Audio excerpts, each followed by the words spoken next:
But this book will long outlive you. And the ideas in it, we're still going to be reading this 50, 100 years from now. The very premise of the Go-Giver itself is very simple.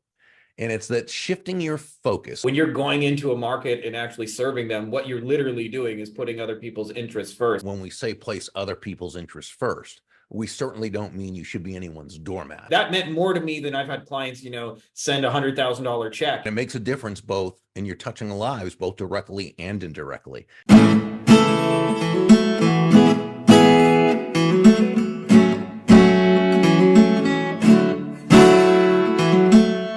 Today we have with us Bob Burg. Bob has written a dozen or so amazing books, but this is the one we're going to be talking about today, The Go-Giver, which is probably his most known work. And it is one of those things that I feel like you'll never be the same after you read it. It's life-changing. I mentioned this to Bob in a conversation we had the other day, but this book will long outlive you. And the ideas in it, we're still going to be reading this 50, 100 years from now. I don't know if millennials will actually read it. They probably need like a TikTok version of it. But first of all, my man, Bob, thank you so much for coming on here and sharing your beautiful gems and wisdom and just timeless principles with our folks. Because I've been really excited about this piece, because this is the missing piece between the ears that I think a lot of people are missing in business. Well, that means a lot to me. Thank you, Frankie. I appreciate that. So we're going to get into, the 5 laws and stuff like that. But you said something to me the other day that I've been thinking about a lot. And you said, this kind of underlying philosophy, it actually makes business more fulfilling. Like it actually makes the journey of growing and doing what you do, I don't know, more enjoyable along the way. I wonder if you could just share a little bit about that before we actually get into the real meat and potatoes of this. But just your own experience and what you've seen from other people that have been transformed from this work you've done. Sure. Well, thank you. I appreciate that. Really what John David Mann, and he's my awesome co-author, lead writer, storyteller, brilliant guy. What John and I like to say is that the very premise of the Go-Giver itself is very simple.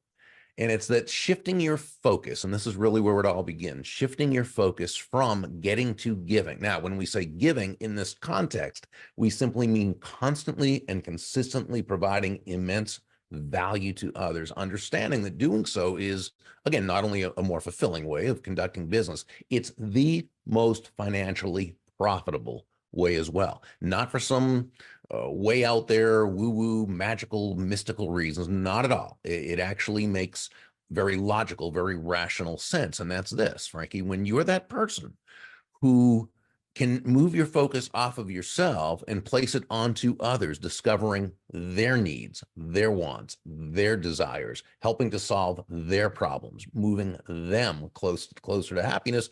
People feel good about you. They feel great about you.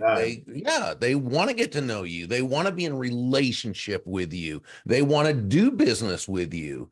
And they want to tell the world about you. They want to be your personal walking ambassadors. It's understanding that people don't do business with us because we have certain goals or we want to make a certain amount of money no, people do business with us. They buy from us because they believe that they will be better off by doing so. So the Go-Giver philosophy actually ties right into human nature. Yeah. And I love it too, because, when you actually place your focus on other people's needs, naturally you're going to solve real issues in the marketplace. You're going to actually be valuable to that. Exactly. So let's talk the first law, the law of value. I'm reading right off your book right here that says your true worth is determined by how much more you give in value than you take in payment. I wonder if you could just expand upon that. And I'll probably throw in some examples to our agency owner folks of kind of how this applies. And a lot of times too, it's not even just the practical steps, but it's also the mindset you start with. Because a lot of you guys, I'm just throwing it out there, you guys ask me a lot of questions. How do I get clients? How do I get people to pay me? How do I sell my service? And I think that what you're talking about is a much better starting place. So what do I need to give in order to get that? Yeah. And so, when you think about the law of value, right, your true worth is determined by how much more you give in value than you take in payment. Frankie, that sounds like a recipe for bankruptcy. You have more in value than you take in payment. So what does that really mean? At first, it's understanding the difference between price and value. This is key. Price is a dollar figure. It's a dollar amount. It's finite. It is what it is. Value, on the other hand, is the relative worth or desirability of a thing, of something, to the end user or beholder. In other words, what is it about this thing, this product, service, concept, idea, what have you, that brings so much worth to that person that they will willingly exchange their money for this and be glad they did, while you make a very healthy profit. Let's give a quick example outside of the digital marketing profession, and then bring it, as you said, bring it. You hire an accountant to do your taxes. She charges you $1,000, round figure, $1,000. That's her price, her fee, right? Her price. But what value does she give you in exchange? Well, she saves you $5,000 in taxes. She saves you countless hours of time, which frees you up to be more productive and make more money yourself by serving more people. She provides you and your family with the security and the peace of mind of knowing it was done correctly, right? So she gave you much more in value than she took in payment, right? She gave you well over $5,000 in use value in exchange for a $1,000 fee. So you feel great about it. And she made a very healthy profit because it was worth it to her to exchange her time, her energy, her knowledge for that $1,000. In fact, in any free market-based exchange, and when I say free market, I simply mean no one's forced to do business with anyone else, right? In any free market-based exchange, there should always be two profits: the buyer profits and the seller profits, because each of them come away better off afterwards than they were beforehand, okay? But it all begins with your focus being on the value you're providing them, which is why John and I say that money is simply an echo of value. The value must come first. And this is exactly, how the people you teach, digital marketing professionals, how they must be too. Because, when they take on a new client, that client's going to pay a certain fee, and it should be a healthy fee, right? They expect to receive much more in value than what they've paid. That's how it works. Yeah. I'm just thinking of an example of that, and shout out to our man, Preston Ron, who he sold for an internet marketing guru named Ted McGrath. I haven't really seen much of Ted in the last few years, but 5 or 10 years ago, he used to do a lot more. And Preston had a weekend they did, or actually it was 2 consecutive weekends, where he sold $1 million worth of stuff in basically 4 days of actual work.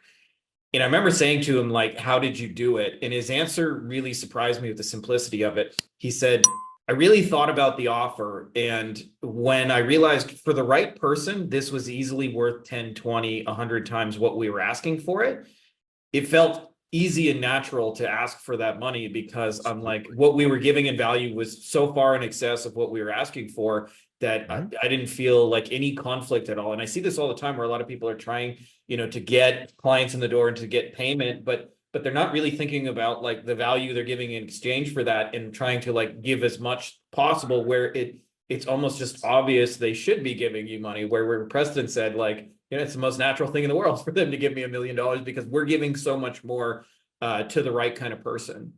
Yeah, it's what Dan Kennedy used to call this the irresistible offer. Yeah.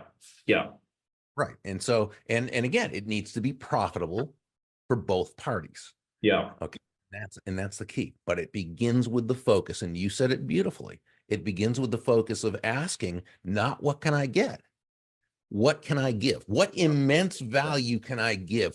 How is this going to solve this person's problem, get them more of what they want, and make it so unquestionable in their mind that that's the case, that they're happy to exchange their money for that. Yeah. That's the key.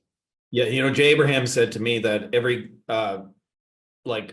exchange he has, he's always thinking about what can I give to that person before I get anything. How can I add value to them? Yeah. That's a good starting place. Let's talk second law, Bob. The law of compensation. Your income is determined by how many people you serve and how well you serve them.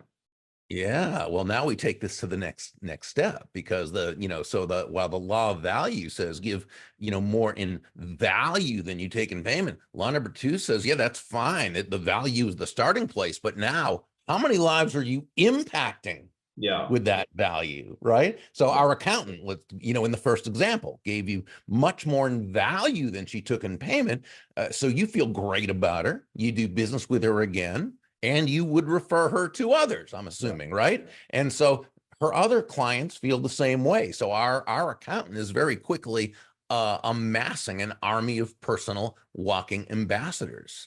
And the more people whose lives she's able to touch with the exceptional value she's providing, the more money she's earning. We could say, law number one, the exceptional value, plus law number two, exceptional reach, equals very, very high compensation. How many customers and clients' lives are you touching? How many of them are you helping to become more profitable because they're using your products and or using your services? And those, those, whether it's their local merchants or whether they're international, whatever, Yeah. the more people you do that for, and also the more people they're going to share that with. And you're going to be able to touch the lives of numerous people with exceptional value and make so much more income. Of Yeah. course, you're leading the field in this way. This is exactly what you do for the people who you're teaching. And that's why I'm always a big believer. And this is how, when I started in sales, I didn't know what to do myself, so I started studying the people who did. I was looking Yeah. for a system, and my personal definition of a system, it's simply the process of predictably achieving a goal based on a logical and specific set Yeah. of how-to principles. The key is predictability. Yeah. If And it's been proven that, I was just go going to ahead. add, before you wrote The Go-Giver, you were into helping businesses get referrals. And one of the biggest secrets of getting referrals is give something away that makes them want to do business with you. Like what I would call like the Costco kind of free sample. The more you can kind of pay it forward, the more it's going to come back to you. So that is a brilliant application of the very stuff you teach. And I just wanted to add, for those of you guys listening to this, I really look at how many people you serve and how well you serve them. Like there's two parts to this. There's the like literal number of people, and then there's also the depth that you go for an individual person.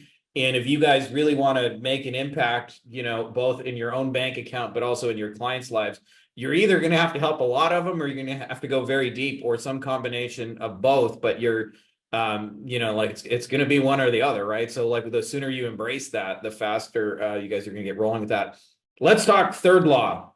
And I can confirm this. I'm a little micro influencer on the internet. I'm no Taylor Swift or anything like that. But I'll tell you, most often the content we create and the stuff we talk about are not the things that are necessarily most interesting to me personally. They are the things that you guys ask me the most questions about, the things that you guys are the most interested in. And it says the law of influence. Your influence is determined by how abundantly you place other people's interest first.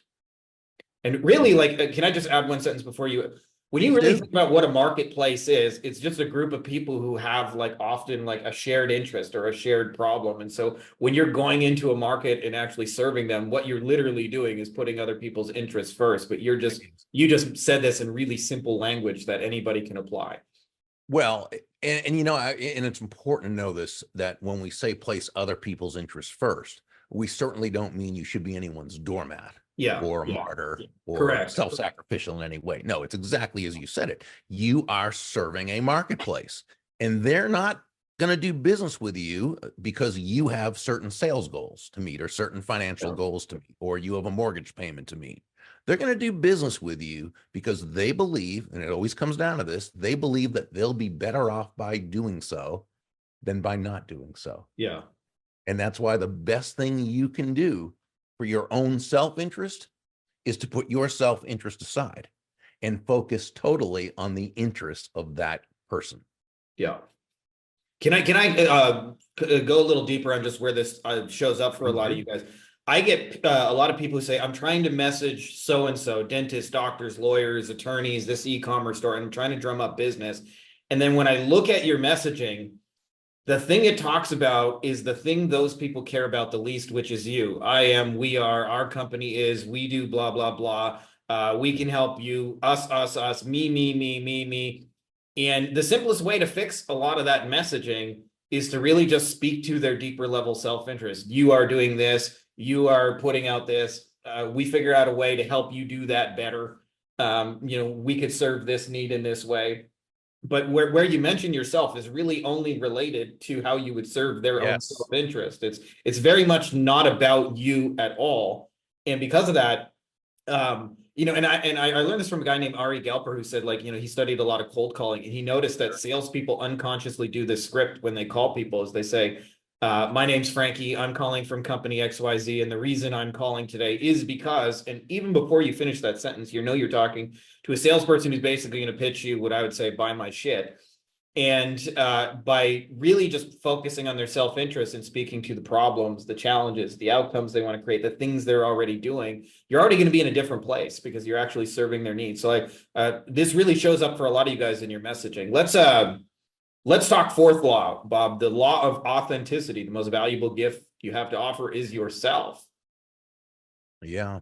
In this part of the story, the mentor in that part, Deborah, she shared a lesson that she learned early in her career, and that is that all the skills in the world, the sales skills, technical skills, even people skills, as important as they are, and they are all very, very important. They're also all for naught if you don't come at it from your true, authentic core. Yeah. But when you do, when you show up as yourself, people not only feel good about you, feel great about you, they feel comfortable with you, and they feel safe with you because they know who they're getting. And it's just human nature. Again, it always goes back to understanding human nature and studying human nature. And people want to feel as though they understand their world. And this is in a world that's often very difficult to understand. People crave consistency from others in a world in which people are often very inconsistent. The great Dr. Robert Cialdini even talks about this in his classic Influence. Great book, by the way. And he just updated it a few years ago and added another, oh my gosh. I mean, this is a must read. If you guys are marketers and you haven't read Cialdini, you should probably either get on that or retire. I'm just going to throw that out there. Yeah. And by the way, his book Persuasion is also a wonderful book to get. Complements his so it's wonderful. And so he talks about the law of consistency. Yes, we want to be and appear consistent to others, but we absolutely demand it in someone who we're going to trust. And so that authenticity, a lot of it based on consistency, is so very important. I think authenticity has sort of taken on a new meaning in a sense that I think kind of skews its actual definition. And so I put my own definition to it, if I may. And you don't have to follow it, you don't have to believe it, you don't have to agree with it. But this is just mine. Authenticity is simply acting congruently with your values. When you do that, I think it comes across, and people are much more likely to not only to allow themselves to trust you, but to maintain that trust. That's how important that really is. Yeah. And I wonder if I could share two quick examples of what you're describing. I remember just a couple interactions I had with attorneys. So I got invited to a mastermind of the top attorneys in the world. And, I was flying far. And so I wore, a suit, and then I took like a change of clothes or two in a backpack. It was just for a weekend and then going back. And I ended up getting on the second flight I got on. The air conditioning was broken on the plane, so it was like 1,000 degrees.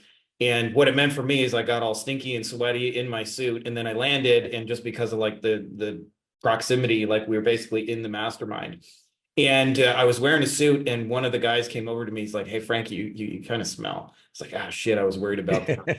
And I didn't have a second change of clothes, so I went and changed, and I went totally into just shorts and a t-shirt. And it was a conference t-shirt. It wasn't even like, it was just a free shirt I got at a thing. I wasn't planning on anybody seeing me in that environment, in that setting. And these are the top attorneys in the world, like top 1% of 1%. So these are the guys who spend millions of dollars per month on a billboard and TV ads and radio, and the guys you would see, tons on TV. And they're buttoned up in Armani suits. And at some point, one of the guys looked at me, "Oh, are we allowed to just dress casual?" And he went back up to his hotel room and changed. And within a couple of hours, the whole room was casual because they're like, well, if he gets to be casual, I'm going to be casual. And then it just like had this spiral effect. And it really was just because I was, in the That's stinky suit. I didn't want to be the smelly guy at the conference. And I think of a second one. I remember actually it was the second or third time I got invited to speak in that industry. And I was doing a speech and it had worked really, really well, but I just like, it wasn't me. It was very like formal and buttoned up. And I thought that's like kind of what attorneys wanted because that was my market. And I remember like I decided the night before to change it, which is like super risky. And I put all this like stupid jokes and humor into it and a little bit of swearing and just things that were really, really me. And I remember thinking either they're going to love this or I'm right. never going to be invited back to this conference ever again. And it's like this, my speaking career is finished today. It was like one of those. And I knew like there was no chance of middle ground. It was one or the other. And then we got the comments card back, and they all said it was so refreshing to not have this overly formal presentation. And as you mentioned, when you're yourself, you give other people permission to do it too. And then it's like it's amazing how much I've learned over the years. You can talk to a lawyer who does 50 million a year and message him and say, "Hey, dude, why are you looking like a douche on social media?" And they'll laugh and respond to you, and they actually prefer that kind of communication. So let's talk law number 5, the law of receptivity. The key to effective giving is to stay open to receiving. Yeah. And this really means nothing more than understanding that, yeah, you breathe out, you also have to breathe in. It's not one or the other, it's both. You breathe out carbon dioxide, you breathe in oxygen. You breathe out, which is giving, you breathe in, which is receiving. Yeah. Giving and receiving are not opposite concepts. They're simply two sides of the very same coin, and they work in tandem. The challenge, Frankie, is that the world does not give us that message. Yeah. And from the time most people, from the time they're born, whether it's upbringing, environment, schooling, news media, television shows, movies, you get this message, this anti-prosperity message, this message of lack from the world around you, and it messes with your mind, and it gets deep into your unconscious, and you really on an unconscious level believe that receiving means you must have done something wrong. Yeah, you're a crook. That you're a crook, or that you're right. And wow, it's so counterproductive. Yeah. And it's so unnecessary. Yeah. And that's why we've just got to question our premises. When you see something, when you see an anti-prosperity message, first of all, make the unconscious conscious. Don't just accept it. Ask yourself, why is that statement true? When you hear a politician say, "Oh, millionaires are bad," or "billionaires are bad," ask yourself why. Why is that statement true? Yeah. Who did that person learn it from? Yeah. What would happen if millionaires and billionaires were not allowed to exist? How would that, right? I just ask yourself questions. And when you go by a perfect example is a woman I'm friends with told me how she and her husband were taking his teenage brother who had come to visit them through a really nice area of town. They were hoping to really inspire him, and they go by a beautiful, beautiful mansion. And the young boy says, "Oh, I wonder what they had to do to get that." Yeah. And she said, right. What's the premise? And not how many people did they help? Yes, because she said, well, let's reframe that. Let's look at this a different way. Yeah. How many people did that person have to serve? What did they have to invent that gave value to other people's lives that they willingly bought because they felt it would make their life better? How many? And she went on a few examples. Let's look at it that way, right? Now, again, the world's big and people do bad things in it that we don't agree with. But to the degree, and here's the definitive statement, I think, to the degree that you operate in a marketplace where no one is forced to do business with you, right? You haven't bought off any politicians by donating to them or giving them money. Law forcing you to do it. Laws or regulations, exactly.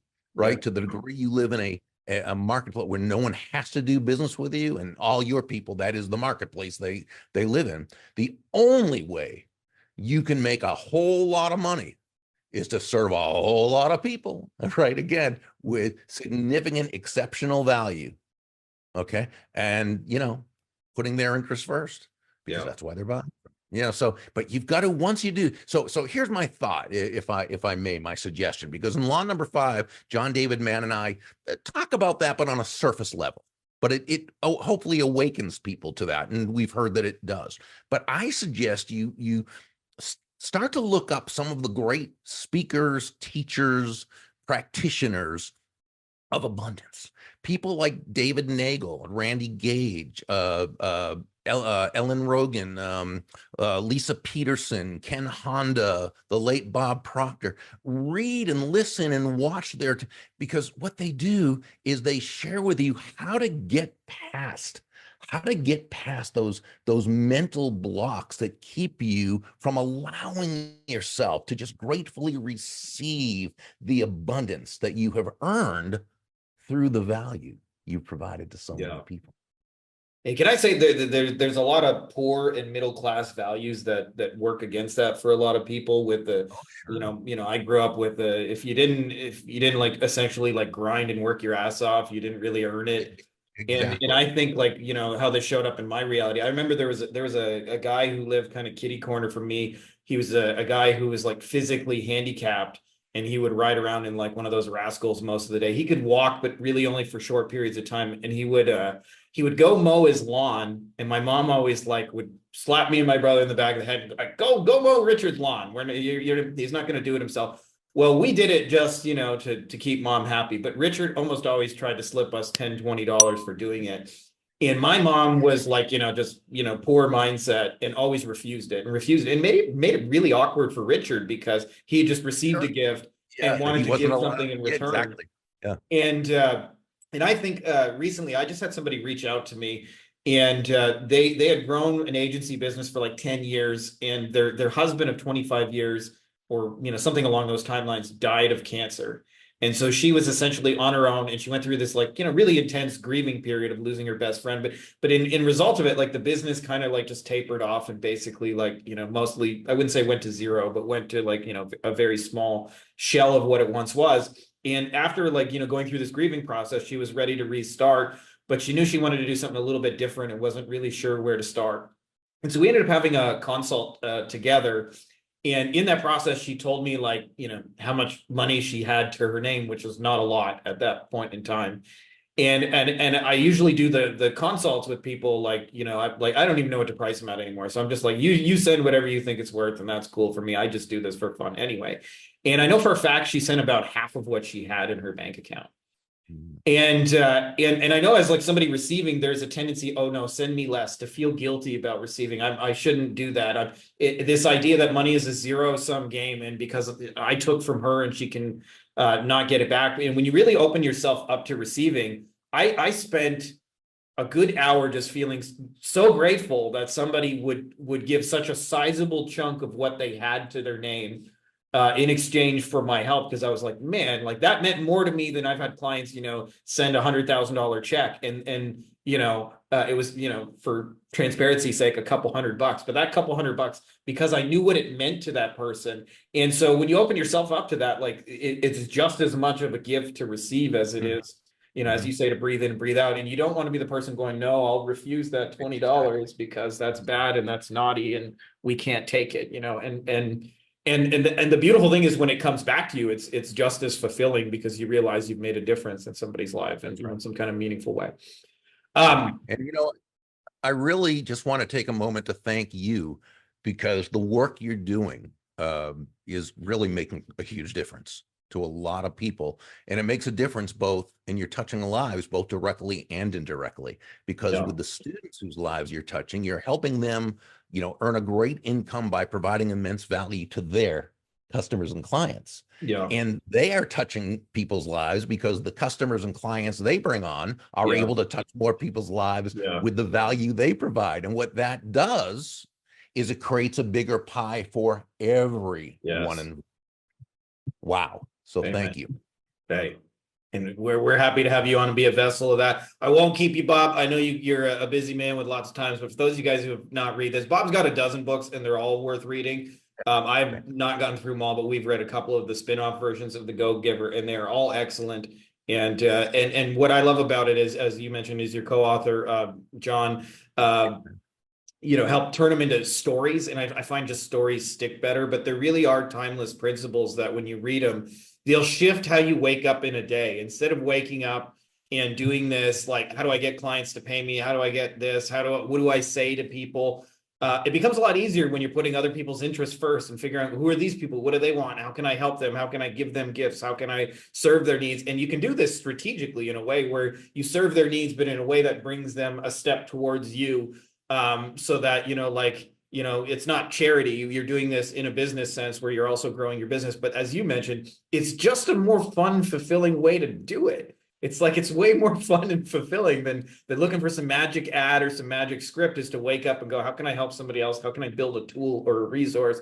And ultimately, that's the real fun, is when you start building things that give value to people, but are independent of you. Like if you think about Bob's book, like this has been given value to people and will continue to give value to people long after he's no longer with us. And like there's lots of ways you guys can build stuff that contributes to the world that are independent of your time and energy and effort. And that's the real magic to me, is when you figure that out and you can contribute to people's lives, but like done in a way where you're not always, one-to-one giving away your time in the process.